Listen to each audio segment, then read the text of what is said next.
화폐의 역사. 제9회 중세 유럽의 화폐는 어떻게 부활했나? 농업혁명, 장원질서 변화, 그리고 화폐 수요의 귀환. 안녕하십니까? 정치경제연구소 대한의 연구원 유순경입니다. 오늘 살펴볼 내용은 샤를마뉴 대제 이후 한동안 멈춰 서 있었던 서유럽의 화폐 질서가 어디에서 어떤 계기로 다시 움직이기 시작했는가입니다. 흔히 중세의 화폐 부활은 도시와 상업의 부활에서 시작되었다고 말합니다. 그런데 시간 순서를 조금만 차분히 따라가 보면 이 설명에는 빠진 장면이 있습니다. 도시보다 먼저, 상업보다 먼저 변한 곳이 있습니다. 바로 농촌입니다. 이번 시간에는 도시로 가기 전에 농촌의 변화가 어떻게 화폐 수요를 다시 불러냈는지를 천천히 살펴보겠습니다. 1. 샤를마뉴, 화폐를 찍은 왕이 아니라 계산의 언어를 만든 왕. 먼저 샤를마뉴부터 짚어보겠습니다. 그는 768년에 프랑크 왕이 되었고 800년 로마에서 교황에 의해 황제로 대관되며 814년에 생을 마칩니다. 나라에 따라 이름이 다릅니다. 프랑스에서는 샤를마뉴, 독일어권에서는 카를 대제, 라틴 문헌에서는 카롤루스 마그누스로 불립니다. 한 사람이 여러 이름으로 불린다는 사실은 그가 단일 왕국의 군주가 아니라 로마 붕괴 이후 서유럽을 다시 묶으려 했던 통치자였음을 보여줍니다. 다만 그의 제국은 로마 같은 중앙집권 국가가 아니었습니다. 촘촘한 행정, 안정된 조세회로 상설 군대를 완비한 체계는 아니었습니다. 그럼에도 그가 남긴 결정적인 유산이 있습니다. 많은 화폐가 아니라 같은 계산법입니다. 샤를마뉴는 금화를 다시 찍는 대신 은을 기준으로 한 리브라, 솔리두스, 데니에의 계산 체계를 정비합니다. 여기서 은을 기준으로 한다는 말은 막연하지 않습니다. 그는 먼저 1리브라란 이만큼의 은이라는 무게 기준을 정했습니다. 카롤링거 개혁에서 1리브라는 대략 약 408g의 은으로 잡힙니다. 이 은 1리브라를 계산상 240데니에로 나눕니다. 즉 이론적으로 데니의 한 개는 리브라의 240분의 1에 해당하는 은무게를 갖는 셈입니다. 중요한 점은 리브라가 주머니 속 주화가 아니라 저울 위 기준이었다는 사실입니다. 실제로 일상에서 돌아다닌 것은 대체로 데니에, 즉 페니급 소액 은하였습니다. 따라서 샤를마뉴의 개혁은 은하를 대량 공급한 정책이 아니라 서로 다른 지역이 같은 무게 개념과 같은 분할 규칙으로 지대, 벌금, 조세, 계약을 계산하게 만든 공통문법의 정비였습니다. 이 리브라, 솔리두스, 데니에는 낯설까요? 파운드, 실링, 페니의 뼈대? 리브라, 솔리두스, 데니에가 낯설게 들릴 수 있지만 구조는 익숙합니다. 영국의 파운드, 실링, 페니, 체계와 거의 같습니다. 리브라 1은 20솔리두스, 솔리두스 1은 12데니에, 그래서 1리브라는 240데니에입니다. 영국에서는 파운드 1이 20실링, 실링 1이 12페니, 그래서 파운드 1이 240페니입니다. 여기서도 핵심은 파운드가 실제 주화가 아니라 계산 단위였다는 점입니다. 즉 샤를마뉴가 만든 것은 유럽 공통의 계산 언어였고 이 언어는 왕국이 갈라지고 조폐권이 흩어진 뒤에도 장부 속에서 오래 살아남습니다. 3. 분열 이후의 정체, 언어는 남았지만 쓸 일이 없었습니다. 샤를마뉴 사후 제국은 분열합니다.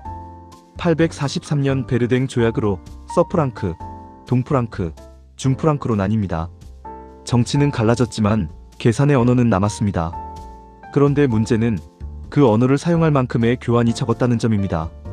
9세기까지의 서유럽은 인구가 적고 생산력이 낮았으며 장원은 자급자족에 가까웠습니다. 교환이 적으면 계산도 적습니다. 계산이 적으면 화폐도 움직이지 않습니다. 그래서 질문이 생깁니다. 단위는 살아있었는데 왜 화폐는 움직이지 않았는가? 그리고 이 멈춤은 어디에서 풀리기 시작했는가입니다. 4. 출발점은 도시가 아니라 농촌, 중세 농업혁명의 느린 축적. 답은 농촌에서 나옵니다. 10세기 말부터 서유럽 농촌에서는 눈에 띄지 않지만 결정적인 변화가 쌓입니다. 이를 중세 농업혁명이라 부르지만 하루아침의 혁명이 아니라 여러 세대에 걸친 축적입니다. 그리고 이 변화는 거창한 국가정책이 아니라 밭을 나누는 방식, 쟁기의 깊이, 말의 사용법 같은 작은 기술들에서 시작됩니다. 5. 삼포제, 농사는 시간을 나누는 기술입니다. 삼포제는 땅을 세 부분으로 나누어 돌려 쓰는 방식입니다. 봄작물, 겨울작물, 휴경지, 핵심은 두 가지입니다. 땅을 완전히 놀리지 않으면서도 지력을 유지하는 것, 그리고 흉작의 위험을 분산시키는 것입니다. 한 작물이 망해도 다른 작물이 남습니다. 이 방식이 확산되면 수확의 변동이 조금씩 줄어들고 잉여가 생길 가능성이 올라갑니다. 6. 심경쟁기, 땅의 깊이가 바뀝니다. 작물 순서만 바꿔서는 부족합니다.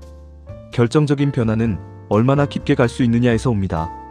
철제 심경쟁기는 북유럽의 무거운 점토질 토양을 깊게 갈아엎고 흙을 뒤집어 공기를 넣고 배수를 개선합니다.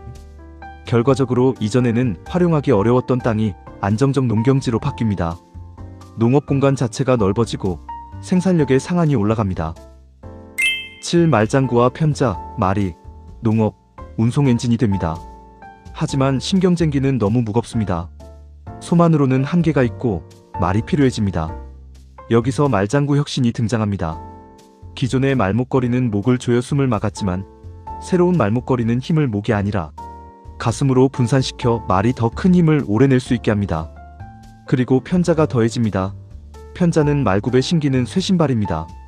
말굽이 닳고 갈라지는 것을 막아 말이 돌길과 지늘길에서도 오래 버티게 합니다. 이 조합이 갖는 의미는 단순히 농사 효율이 아닙니다. 생산물이 더 멀리, 더 자주, 더 안전하게 이동할 조건이 생깁니다. 농업 기술의 변화가 교환의 질까지 건드리기 시작합니다. 8. 장원 질서, 누가 생산하고 누가 교환하나? 여기서 장원 질서를 짚어야 합니다. 장원은 마을이 아니라 권력과 생산이 결합된 체계입니다. 구성은 크게 세 층입니다. 영주, 자유민, 농노입니다. 농업 생산이 늘었다고 해서 농노가 곧바로 상인이 되는 것은 아닙니다. 농노의 핵심 역할은 지대 납부입니다. 초기에는 노동지대가 중심이고 점차 생산물지대가 확대됩니다. 그리고 잉여 생산물의 외부 교환을 처음 조직하는 주체는 농노 개인이 아니라 영주, 교회, 수도원 같은 지배주체입니다. 즉 교환은 자유로운 시장의 출현이 아니라 장원 질서 내부의 조정으로 시작됩니다. 9. 잉여, 남는 것은 교환해야 할 것이 된다. 생산성이 안정되면 잉여가 생깁니다. 중요한 것은 잉여가 생겼다는 사실 자체가 아니라 그 잉여를 어떻게 처리하느냐입니다. 자급자족 구조에서는 잉여가 내부에서 흡수되지만 외부 교환이 늘면 잉여는 교환의 대상이 됩니다. 그리고 교환이 반복되면 반드시 문제가 생깁니다. 가치를 어떻게 비교할 것인가입니다. 보리 한 자루와 양모 한 묶음, 노동 하루와 포도주 한 통을 어떻게 맞바꿀 것인가입니다.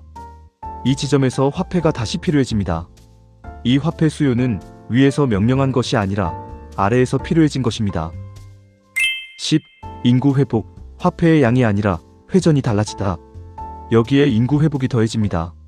사람 수가 늘면 노동력도 늘고 소비도 늘어납니다. 교환은 더 자주 일어납니다. 이때 핵심 변화는 화폐의 양이 아니라 회전입니다. 같은 주화가 더 자주 더 많은 손을 거치며 움직입니다. 그래서 화폐는 정체된 금속에서 움직이는 도구로 바뀌기 시작합니다. 11. 마무리 및 다음 편 예고. 정리해보겠습니다. 샤를마뉴는 화폐를 많이 찍지 않았습니다. 대신 유럽 공통의 계산 언어를 남겼습니다. 그리고 그 언어가 실제로 쓰이기 시작한 출발점은 도시가 아니라 농촌이었습니다.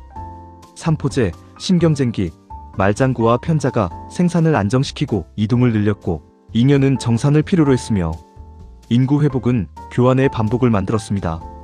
그 반복이 화폐 수요를 되살렸습니다. 이제 다음 질문이 남습니다. 이 교환은 어디에서 이루어졌는가? 그리고 왜 그곳이 도시가 되었는가입니다. 다음 편에서는 도시와 도시민의 형성, 그리고 장원과 도시의 관계를 집중적으로 살펴보겠습니다. 시청해주셔서 감사합니다.